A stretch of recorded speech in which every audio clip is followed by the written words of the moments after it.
Has he lost his mind? Can he see, or is he blind? Today we're going to find out the answers to all these questions and more. Stay tuned.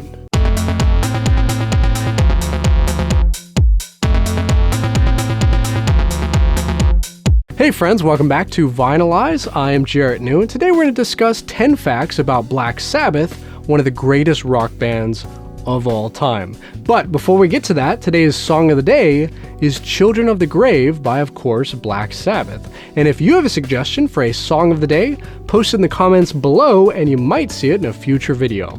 Alright, we got a lot to cover, so let's get started. Number 10. Early days.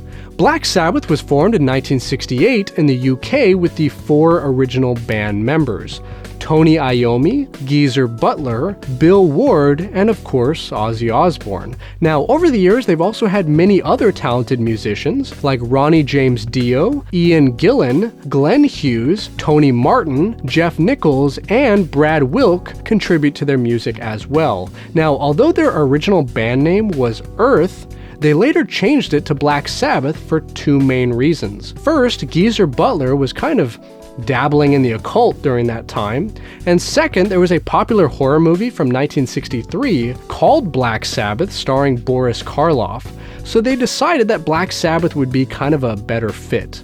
And I agree, I love the name. Number 9. The first heavy metal band. According to many people, Black Sabbath's self-titled debut album was the world's first introduction to the heavy metal genre, and more specifically, their song, Black Sabbath, introduced the first ever heavy metal riff. It's a fantastic song, and I'm proud to say that I own the entire album on vinyl. Now, over the years, heavy metal has also spawned other awesome genres like doom metal, sludge metal, stoner rock, drone metal, and even a parody genre called drive-through metal, started by a band called Max Sabbath.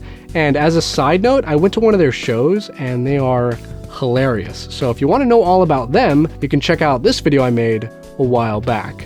But basically, all of these different genres can be traced back in one way or another to Black Sabbath. Number 8. The Devils Tritone. Now, speaking of their iconic sound, Black Sabbath's lead guitarist Tony Iommi has made use of a guitar picking method called the Devil's Tritone, also known as the Devil's Interval, the Devil's Chord, the Devil's Triad, the Flatted Fifth, and probably a couple of other names. So basically, this note is not in key, it's dissonant, and it creates a lot of tension, which is great for that darker Black Sabbath vibe. Also, back in 1965, before the band was formed, Tony Iommi lost the tips of 2 of his fingers in a factory accident, and he basically thought he would never play music again. But after he built himself a custom prosthesis, he was back to playing in no time.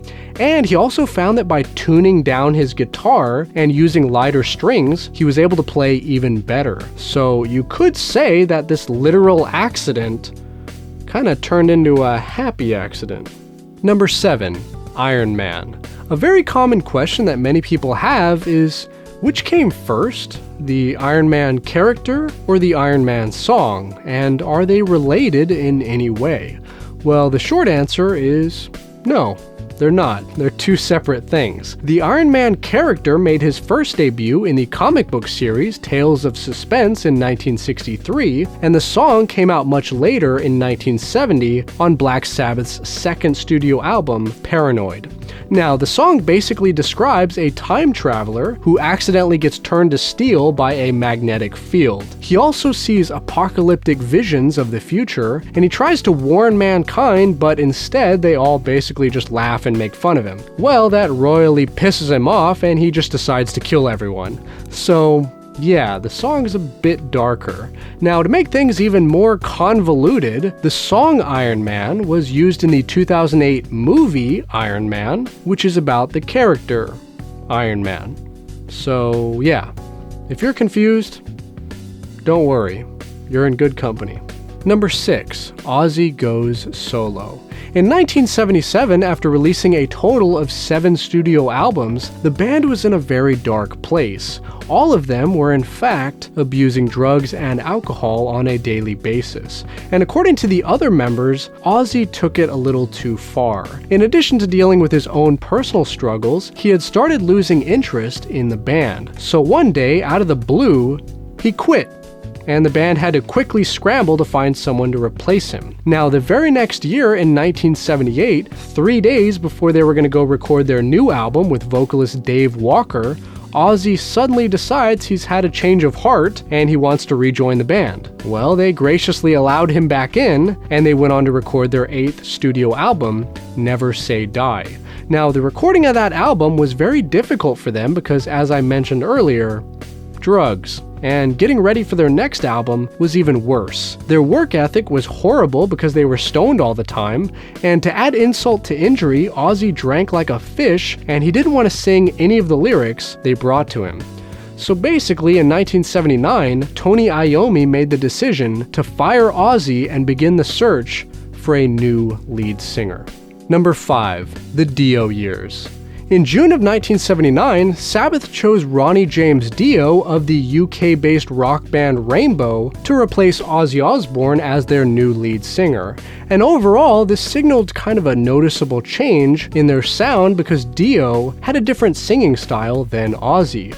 Ozzy would kind of sing with the beats. Has he lost his mind? Can he see, or is he blind? And Dio would usually sing across the beat.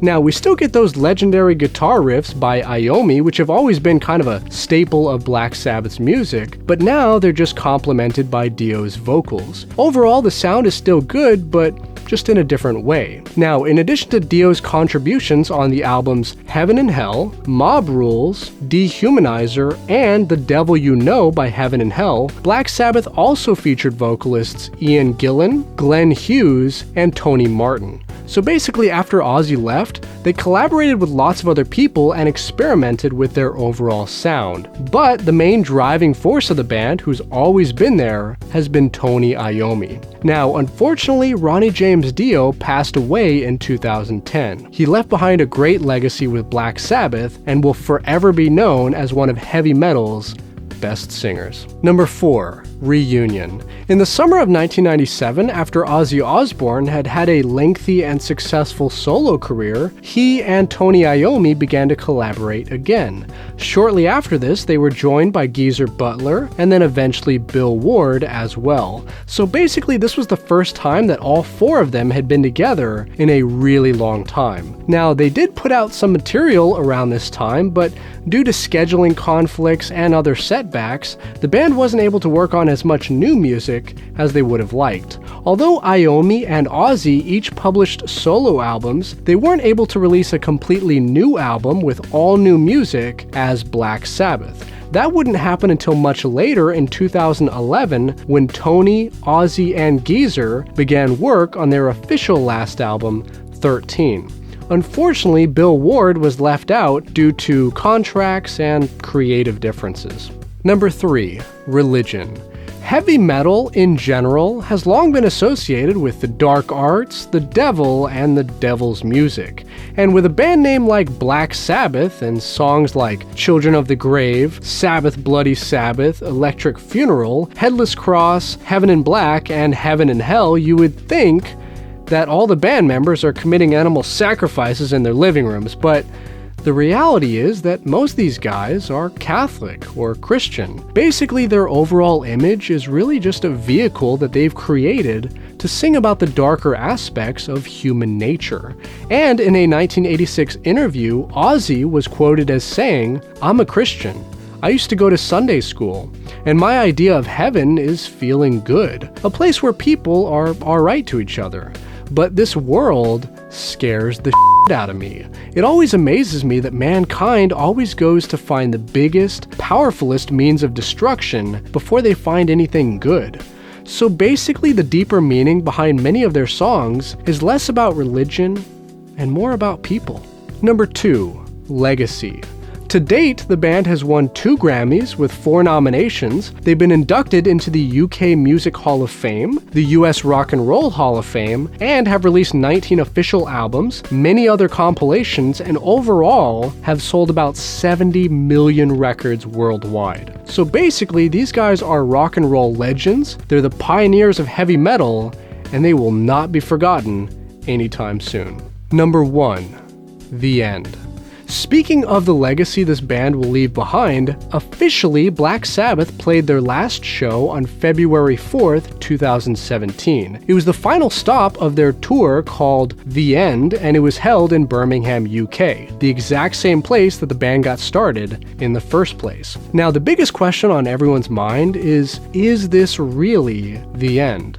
Well, honestly, these guys are in their early 70s now, and going on tour can be pretty rough. Also, in 2012, Tony Iommi was unfortunately diagnosed with lymphoma. Now, although he's in remission currently, he has hinted that it might come back, and I really hope that's not the case because, in my opinion, Tony is Black Sabbath. Now, although they're done touring, they have hinted at possibly releasing some new stuff from the studio, or maybe playing like 1 show a year or something like that, but really only time will tell.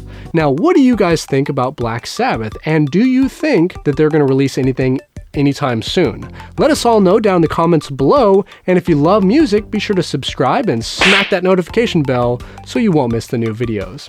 And most importantly, friends, have a great day, and keep spinning Black Sabbath.